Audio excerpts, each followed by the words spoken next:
Сайн байцгаана уу их үзэгчид та бүхэндээ Пүрэв гарагийн мэндийг айлтган хүргэж байна. DBS Лизийн мэдээний албанаас бэлтгэн хүргэдэг Төв бүсийн мэдээллийн хөтөлбөр энэ өдрийн онцлог мэдээ сурвалжлагуудаа бэлтгэн хүрэхэд бэлэн болоод байна. Анхаарлаа хандуулна уу.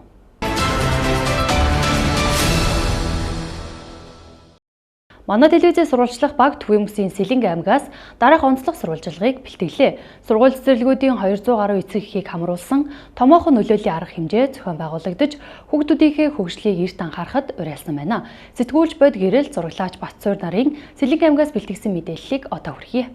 Эцэг эхчүүд маань мэдгүй байгаа шүү. За ямар ч зүйл гараа. Японы хүүхдийн ивэх сангийн тэгш хүртээмжтэй цогц үйлчилгээгээр бага насны хүүхдийн дэмжихийн төслийн хүрээнд эрт анхаар сэдэвт олон нийтэд чиглэсэн нөлөөлийн үйл ажиллагаа өнөөдөр буюу 2026 оны 2 дугаар сарын 26-ны өдөр Сэлэнг аймгийн Төв Сүхбаатар суманд зохион байгуулагдлаа. Бага насны хүүхдийн хөгжлийн бэрхшээлийг эрт үед нь илрүүлж, эрт үеийн оролцоо дэмжлэгийг үзүүлэхэд эцэг эх олон нийтийн мэдлэг ойлголтыг сайжруулах зорилгоор зохион байгуулагдсан энэхүү нөлөөлийн арга хэмжээнд Сэлэнг аймгийн Сүхбаатар сумын нийтдээ 9 цэцэрлэг, 7 ерхий боловсролын сургуулийн төлөөлөл болсон 213 эцэг эх оролцсон юм а. Ерөнхий зохион байгуулагч Японы хүүхдийн ивэх сангийн Сэлэнг салбар байсан бол хамтрагч байгууллагуудаар Сэлэнг аймгийн хөгжлийн бэрхшээлтэй хүүхдийн эрүүл мэндийн боловсрол, нийгмийн хамгааллын салбар комисс, аймгийн хүүхэд гэр бүлийн хөгжил хамгааллын газар, боловсролын газар, эрүүл мэндийн газар, Сүхбаатар сумын 6 дугаар цэцэрлэг, Эмнэг төв, өрхийн эрүүл мэндийн төвүүд тус ажиллалаа. Манай Японы хүүхдийн ивэх сангийн тэгш хүртээмжтэй цогц үйлчилгээгээр бага насны хүүхдийн хөгжлийг дэмжих төсөл маань 3 жилийн хугацаанд хэрэгжиж байгаа. За Баянгор аймаг, Сэлэнг аймаг, за мөн Улаанбаатар хотын 5 дүүрэгт манай төсөл хэрэгжиж байгаа. Өнөөдрийн эрт анхаарын үйл ажиллагаа маань эцэг эхчүүдэд одоо нөлөөллийн үйл ажиллагаа, за энэ эрт илрүүлэг болон хөгжлийн бэрхшээлтэй хүүхдийн онцлогийг танилцуулах зорилготой төсөл байгаа. За тэгээд өнөөдрийн манай 200 эцэг эхэд зориулсан энэ үйл ажиллагаа маань бас сэтгэл зүйч оролцож байгаагаар бас их онцлогтой. Манай Сэлэнг аймгийн төслийн хүрээнд Сэлэнг аймгийн Сүхбаатар сумын 3 болон 6 дугаар цэцэрлэг, за мөн Номт хаан өрхийн эрүүл мэндийн төв, Эмнэх баг өрхийн эрүүл мэндийн төв, за мөн Сэлэнг аймгийн хөгжлийн бэрхшээлтэй хүүхдийн салбар комисс маань бас бидэнтэй хамтран ажилладаг. Би өнөөдөр Сэлэнг аймгийн Сүхбаатар сумын 4 дугаар сургуулийн 3 дугаар ангид суудаг хүүхэд болон 2 дугаар цэцэрлэгт суудаг охиныхоо ар гэрийн төлөөлөл болоод ирж сууж байна.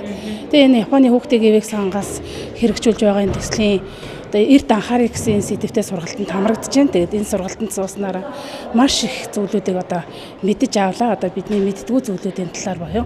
Цаашид анхаарах зүйлүүд маш их байна. Тэгээд бас нийт эцэг эхчүүдэд анхааруулад хэлэхэд бид хүүхдийнхээ ирээдүйн төлөө хүүхдээ айл болох, эрт илрүүлэгт хамруулах, 9 сартаад нь хөдөлгөөн, 18 сартаад нь харилцаа, 36 сартаад нь болохоор хөдөлгөөн болон харилцааны талаар цэцэрлэгт орсон үед нь цэцэрлэгийн багш нартайгаа хамтраад өрхийн эрүүл мэндийн төвөөрөө дамжуулаад бид нар хүүхдээ эрт илрүүлж онцлуулах нас зөв зүйтэй юм бэ шүү гэж анхааруулж хэлэх гэсэн юм аа. За энэ сургалтаар бол эцэг эхчүүд маань өнөөдөр бол маш их идэвхтэй. Дээрээс нь бас энэ яг энэ чиглэлээр бас мэргэжлийн хүмүүсийн эрүүл мэндийн газрын өрхийн эмнэлгүүдийн, за сургууль цэцэрлэгүүдийн, за дээрээс нь мэргэжлийн сэтгэл зүйчийн зөвлөгөөг сонсож мэдэж мэдлэг ойлголттой болж, за мөн иргэд мэдэхгүй байсан ойлголтоо авахаас гадна цаашид бас хоцрогчлолтой хүүхдүүдтэй эцэг эхчүүд маань яаж хамтарч бас цаашаа хүүхдээ нийтийн дунд тэгш бус хүүхдүүдийн адилаар сургалтанд хамруулж сургууль бэлтгэн өгөх вэ? Цаашдын нь бас ирээдүйг хэрхэн яаж тодорхойлох вэ гэдэг дээр анхны мэдлэг ойлголтоо авч хамтарч ажиллах энэ гүүрээ замаа бас ингэж заалгаж мэдлэгээ ойлголтоо бол бас ингэж дайжуулж байгаа нь бол нэг талаар энэ нөлөөллийн ажлын маань гол үр дүн гэж ингэж харж байна. Сэлэнг аймагт одоогоор 0-18 насны 38,000 гаруй хүүхэд байдгаас 435 нь тусгай хэрэгцээтэй хөгжлийн өөр өгөгдөлтэй хүүхдүүд байдаг. Тэдгээр нийт хүүхдүүдийн 1%-ийг эзэлж байгаа бөгөөд үүнээс 70% нь төрөлхийн бэрхшээлтэй гэж онцлогджээ. Төсөлтэй ер нь бол манай салбар комисс маань сүүлийн 3 жил тасралтгүй хамтарч ажиллаж байгаа. За төслийн хүрээнд болохоор салбар комисс маань манай комиссийн гишүүдийг хамгийн түрүүнд чадваржуулах, тэдний үйл ажиллагааг дэмжих, бусад байгууллагуудын харилцаа холбоог нэгтрүүлэх зорилготой мөн давхар манай салбар комисс техник тоног төхөөрөмжийн нэмэлт санхүүжилтийг бол олгож дэмжиж ажиллаж байгаа. Төслийн хэрэгжиж байгаа 3 жилийн хугацаанд бол төсөл маань бага насны буюу 0-9 хүртэлх насны хүүхдүүд тэр дундаа цэцэрлэгийн буюу бага насны хүүхдүүдэд бол илүү нөгөө нэг түлхүү дэмжиж ажиллаж байгаа нь яг нөгөө хүүхдийн хөгжлийн бэрхшээл ялгаатай хэрэгцээг эрт үед нь бага үед нь илрүүлэх илэрсэн тохиолдолд эмчилгээ үйлчилгээтэй хамаарагдахад нь тэгээ нөхөн сэргийг дэмжлэх талдаараа яг бага насны хүүхдүүдэд түлхүү ажиллаж байгаа нь бол даваа талтай байна. Хүүхдийг яг 9, 18, 36 сартаад нь харьяа анхан шатны эрүүл мэндийн төв дээр очиод хөгжлийн үнэлгээг нь хийлгэхийн ач холбогдлыг тайлбарлаж байна. Мэргэжлийн эмчнэр олон өгөгдөлтөд үнэлгээний дагуу таны хүүхдийн хөгжлийн байдлыг үнэлж шаардлагатай тохиолдол хоцрогдолт эсвэл хөгжлийн бэрхшээлийн шинж тэмдэг ажиглагдвал дараагийн шатлын эрүүл мэндийн байгууллагад очихыг зөвлөдөг гэлээ. Үнэлгээ маань бол өөрөө болохоор 3 сайтын хамтарсан тушаалтаагаар 9, 18, 36 сартаад анхан шатны эрүүл мэндийн төвүүд дээр хийгддэг байгаа. За энд нь яг ямар хүүхд хамрагдах вэ гэхээр 9 сартаа буюу 9 сар тэг хоногтойгоос 9 сар 28 хоногтой 20 хоногтой хүртэл. За 18 сартаа буюу 18 сар тэг хоногтойгоос 18 сар 20 хоногтой хүүхэд. За тэгээ 36 сартаа буюу 3 настай хүүхэд байх ч гэдэг. Яг 3 нас 1-2 сартай хүүхэд бас орох боломжгүй. 36 сар тэг хоногтойгоос 36 сар 29 хоногтой хүүхэд ордог. Тэгээ хүүхэд нь болохоор 10 сар хүрчих ч юм уу те 19 сар хүрчих 19 сар буюу 1 нас 7 сар хүрчих эсвэл 3 нас 1 сар хүрчих юм энэ хүүхдүүд маань хамрагдах боломжгүй болчтой байгаа. Тэгэхээр яг эцэгчүүд маань юун дээр анхаарах вэ гэхээр яг хүүхэд нь 9 сар хүрчингүүт яг 18 сар өрөөд яг 36 сар хүрчингүүт нь дараагийн сар 37 сартаа болохоос өмнө энэ эрсдэлтэй заавал хамрагдах шаардлагатай байгаа. За энэ хүү үзлэг нь ерөнхийдөө юуг үзэх вэ гэхээр хүүхдийн хөгжлийн хоцрогдол байна уу те бие бэлбэр болон хөгжлийн хоцролтыг үнэлдэг юм үнэлгээ байгаа.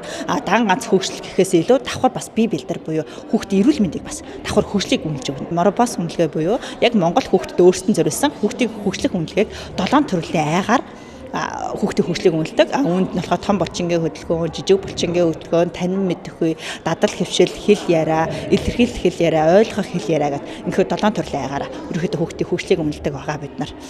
Эрт анхаар СДФ-т олон нийтэд чиглэсэн нөлөөллийн үйл ажиллагаа үндсэн 8 хэсгээс бүрдэж буйхай байдлаар зохион байгуулагдсан. Үүнд хүүхэд гэр бүлийн хөгжил хамгааллын газрын сургуульд үйл ажиллагааны талаарх мэдээлэл, салбар комиссийн талаарх мэдээлэл, 9, 18, 36 сартай хүүхдийн үзлэг, яган дэвтэр ашиглах заавар, ном тухайн эмнэх баг, өрхийн эрүүл мэндийн төвүүдийн эрт илрүүлэг, төлөвшлийн шийдэл төрийн бас байгууллагын сэтгэл зүйч, цэцэглэнгийн зөвлөгөө мэдээлэл, мөн тэгш боломжийг бүрдүүлэх замаар суралцахыг дэмжих нь 3 болон 6 дугаар цэцэрлэгүүдийн хүүхдийг тоглоомор хөгжүүлэх арга, эрүүл мэндийн газрын хөдөлгөөн засалчийн дасгал сургалтаар үргэлжилсэн юм. Мэргэжлийн сэтгэл зүйчийн онцлог хэлж байгаагаар эцэг эхчүүд хүүхдийнхээ бусдаас өөр хөгжлийн өгдөл, тусгай хэрэгцээт байдлыг нь хүлээн зөвшөөрөх, хүүхдээ нийгмээс тусгаарлах биш, нийгэмтэй аль болох ойр өсөхийн ач холбогдлыг ярьлаа.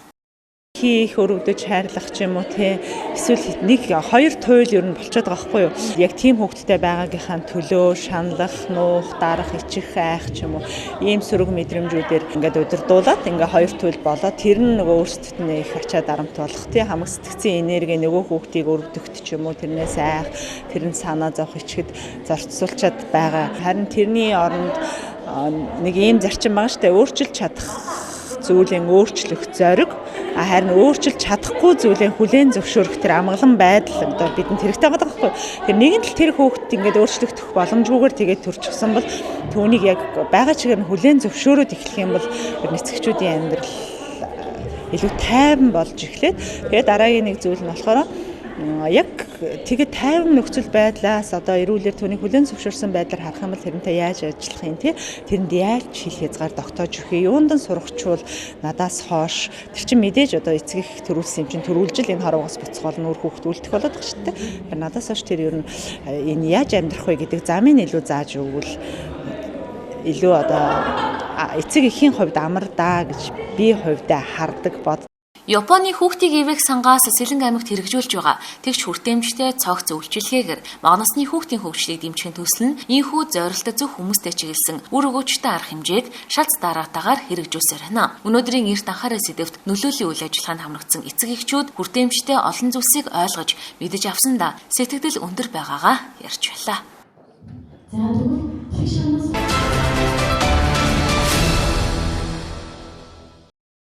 Дараагийн мэдээ, оюутан цэрэг хөтөлбөр 2014 оноос хэрэгжиж эхэлсэн.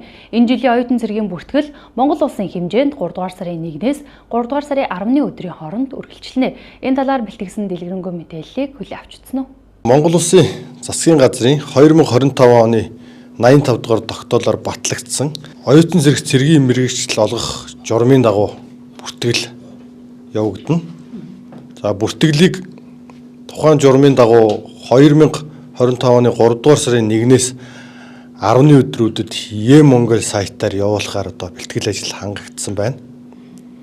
За бүртгэл явуулахад ерөнхийн нэг 4 шаардлагыг тавьж байгаа. Нэгдүгürt магадлан итгэмжлэгдсэн 1, 2, 3 дугаар курсын оюутан байх. Сурлагын голч дүн нь 2.8-ээс дээш дүнтэй байх. 2026 оны 6 дугаар сарын 15-наас өмнө 18 нас хүрсэн байх. Эрүүл мэндийн даатгалын шимтгэлийг сүүлийн 1 жил төлсөн баг. За бүртгэлийн хүсэлтийн хариуг 3 дугаар сарын 11-ээс 17-ны өдрүүдэд тухайн оюутны цахим хаяг болон e-Mongolia системээр дамжуулан бүртгэлийн хариуг хүргэгдэнэ. Дархуул аймгийн одоо нутаг дэвсгэртээр үйл ажиллагаа явуулж байгаа коллежүүдийн одоо суралцагч нараас сургуулийнх нь одоо сургалтын алба боловсролын газраар дамжуулан бүртгэл явагдана. Өөрөөр хэлбэл зөвхөн ихтэй сургуулийн оюутнууд e-Mongoliaгаар политехникийн коллежид сурж байгаа суралцагч нарын хувьд одоо сургуулийнх нь сургалтын албаар дамжуулаад бүртгэл хийгдэж байгаараа. Оюутан цэрэг хөтөлбөрт цэргийн 13 мэргэжлээс сонгон эзэмших боломжтой. Онлайн бэлтгэл сургалт 4 төрлийн хичээлээр явагдах бол мэргэжлийн бэлтгэлд ерөнхий шалгалт өгч 60 онооноос дээш авсан оюутнууд хамрагдана. Ингэснээр оюутнууд сурч байгаа мэргэжилтэд тулгуурлан цэргийн бага мэргэжил эзэмших юм а.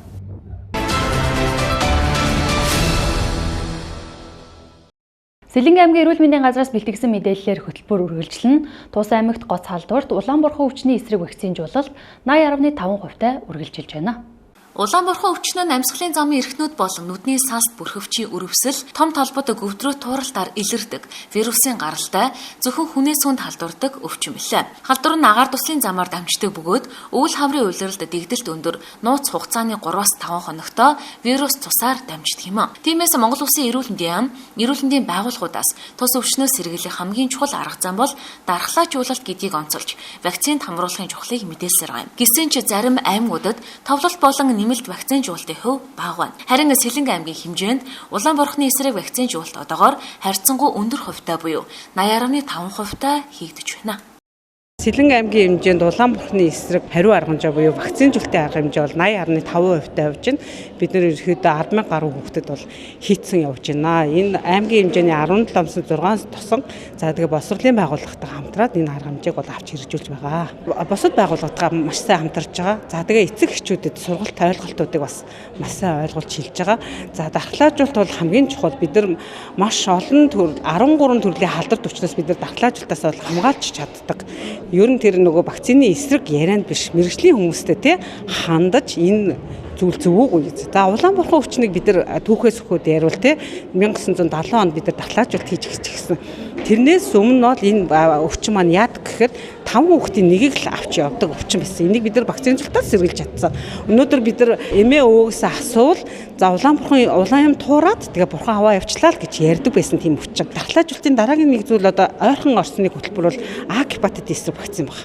Бид нар 2012 онд улсад Улаанбаатарт нэвтрээд 13 онд аймагуудад нэвтэрчихсэн. Тэрнээс өмнө за сургууль цэцэрлэгүүдээр бохир гарын өвчин буюу шар өвчин гэдэг зүйл ингээд нэг ангид гарчвал тэр чигээр өвддөг байсан. Одоо бид нар энийг вакцинжуулалтаас сэргийлж чадсан. Энэ вакцин байдаг. Одоо энийг эцэгчүүд мэдхээ байсан.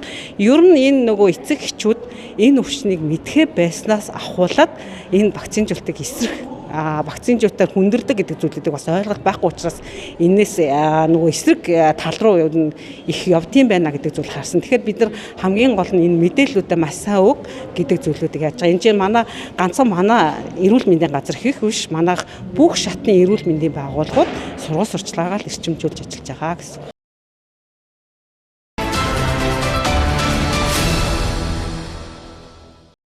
Одоо үргэлжлүүлэн та бүхэнд 3 дугаар сарын цаг агаараа урьдчилсан төлөвийг хүргье. За сайн бацгаана уу та бүхэндээ Дархуул аймгийн ёс цаг орчин шинжилгээний төвөөс 2026 оны 3 дугаар сарын цаг агаараа урьдчилсан төлөвийг танилцуулъя. За сарын агаарын дундаж температур олон жилийн дунджаар 6-аас 7 градус хүйтэн байдаг бол энэ сард олон жилийн дунджийн орчим байх төлөвтэй байна. Сарын дундаж хурд хүнс нь 4-5 мм ордог бол энэ сард дунджаас ахиу орох төлөвтэй байна. Сарын температур хурд үндэсний явцыг үзүүлбэл хурд үндэс 1-р 10 хоногийн ихэнх, 2-р 10 хоногийн дунд болон 3-р 10 хоногийн сүүлч үедэд ихийг нутгаар цас орж цасан болон явган шуурга шуурч болцсохгүй байна. За салхи ихэнх хугацаанд 4-с м/сек цас орох үеэр төр зур ширүүсэж болзошгүй тул сэрэмжтэй байхыг анхааруулж байна. За агаарын дундаж температурын хувьд 1-р 10 хоногийн ихэнх болон дунд 2-р 10 хоногийн дунд 3-р 10 хоногийн сүүлчээр олон жилийн дунджаас хүйтэн 2 болон 3-р 10 хоногийн ихэнх үедэд олон жилийн дунджаас бага зэрэг дулаан байх төлөвтэй байна. За та бүхэндээ 7 хоногийн цагаагаар өртсөн төлөвийг танилцуулъя. 28-ын 3-р сарын 2-нд ихэнх нутгаар цас орно. За салхины хугацаа 4 м/сек. Цас орох үеэр салхины хурд зарим үед секундэд 11-ээс 13 м/сек хүрч ширүүснэ. За агаарын температур нь шөнөдөө 27-оос 32 градус, өдөртөө 12-оос 17 градус хүйтэн байх төлөвтэй байна. Иймд малчид ард иргэд та бүхэн цагаагаар өрчлөн мэдээг цаг тухай бүрдэн авч сэрэмжтэй байхыг анхааруулж байна.